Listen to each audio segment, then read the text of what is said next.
Hi, Sean here. Wanted to get something out regarding a lot of questions we get about why we insure homes for what we insure them for. So that coverage A limit, which in our case, we use the reconstruction cost. Every carrier has their own software that they use to determine how much it would cost to rebuild your home. God forbid you had a total loss, and that's what we insure it for. You have an expanded replacement cost endorsement there, which gives you an X amount of dollars over and above that if necessary, which we can do another video on separately. But we get a lot of questions about, I don't feel like my home is worth that much. Why are we insuring it for that much? My friend who's a contractor said he can build this house for less than that. Or this was new construction just a few years ago and it didn't cost that much to build. So some things to keep in mind there. Contractors often, underestimate or don't take profit in, especially when they're talking about their own homes. I could rebuild this house for X. That's not what they're going to do. They're not going to pay you to rebuild it. They're going to find a contractor to rebuild it, and that has different costs built into it.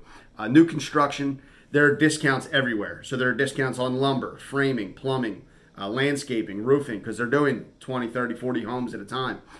So there are discounts everywhere that you wouldn't get because homes burn down one at a time.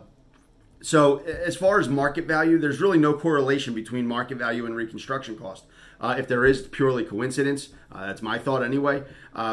We used to do a lot of business all over the city of Philadelphia, and there were some neighborhoods, unfortunately, that were lower value homes. And I used to get that question in reverse. My home's only worth $40,000. Why are you insuring it for $200,000? Well, if it burnt down and I gave you $40,000 and you had a pile of rubble there, what are you going to do with 40 grand?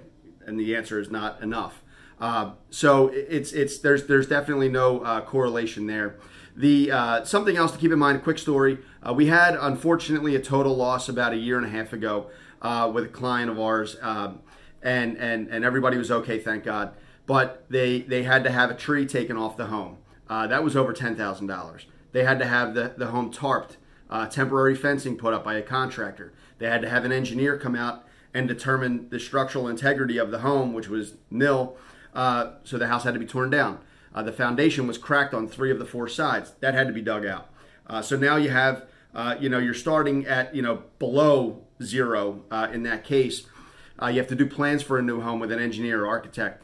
So, you could be $60,000, $80,000, $100,000 in on your costs before you've even started to rebuild your house. So when you see those limits, don't be alarmed. There's a reason that they are what they are. And it doesn't generally save you a whole lot to take those limits down by even $20,000, $30,000, $40,000. So if you have any questions, ask us or your agent, and we can get you taken care of. Thank you.